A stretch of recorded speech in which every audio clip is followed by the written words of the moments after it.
Bonjour ou bonsoir à tous, j'espère que vous allez bien. On se retrouve pour une vidéo, j'espère qu'elle va vous plaire. Comme vous l'avez vu sur le titre sur la miniature, on va parler d'une étrange épidémie de boutons qui touche le Grand Rems. Avant de se faire comme d'habitude, me lâcher le pouce bleu de vous abonner si ce n'est pas encore fait. Sur ce, bon visionnage à tous et à toutes. Depuis qu'un jour, un étrange mal touche de nombreux habitants, des petits boutons particulièrement démangeants apparaissent sur tout le corps et il est difficile de sourcer leur origine. Au travail, à l'école, dans les bars ou dans les rues, les petits boutons apparus subitement dans l'agglomération de Rems. Ça me démange sur tout le corps, écrit Adam. Des centaines de piqûres par bras et plus de centaines sur sa femme, au niveau de la poitrine et des bras. Et ses 3 enfants se font dévorer, c'est atroce. Le plus embêtant avec cette soudaine épidémie, c'est qu'elle dure. Une semaine après, je continue toujours à me gratter à des endroits différents, déplore Laetitia. D'autres témoignent que certains boutons s'estompent tout juste, mais d'autres apparaissent après. À la ville et à la campagne, visiblement personne n'est épargné. En la matière, l'âge aurait également un peu d'importance. Je travaille dans une école maternelle et énormément d'enfants sont concernés, ainsi que des collègues et certains membres de ma famille,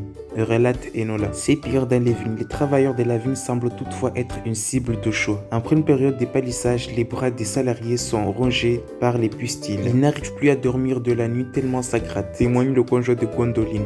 Et témoigne en disant: mon mari a 3 enfants et moi, on se fait dévorer, c'est atroce. Les images parlent plus que les mots. Effectivement, sur ces clichés envoyés, impossible de dénombrer les points rouges. Mais quelle bête a piqué les marnis? C'est là toute la question. Crainté par des nuits trop courtes, haché par la vague de chaleur et les séances intempestives de grattage, les riverains de la communauté urbaine enquêtent et éliminent une à toutes les hypothèses. Il ne s'agit pas de punaise de lit ou autre insecte. Les photos comparatives sur internet ne correspondent pas, nous avons changé de les draps et la situation était identique la nuit suivante, développe Antoine. Sandrine a bien passé aux puces de son chat, mais le vétérinaire n'en a pas détecté. Serait-ce les moustiques? Pas vraiment selon les enquêteurs. Les répulsifs et autres moustiquaires n'auraient aucun effet sur la propagation du phénomène, d'autant plus que les piqûres ne ressemblent pas à celles des moustiques. D'après Laetitia, elles démangent énormément mais ne gonflent pas.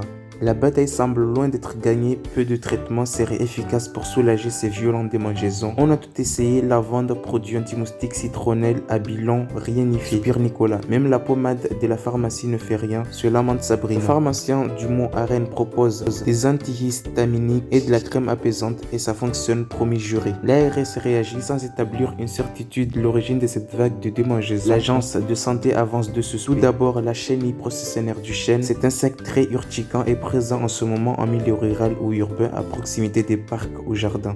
Deuxième piste, l'arrivée précoce des outats boostés par la vague des chaleurs. Bref, c'est la fin de cette vidéo. Donne ton avis sur les commentaires, dis-moi ce que t'en penses.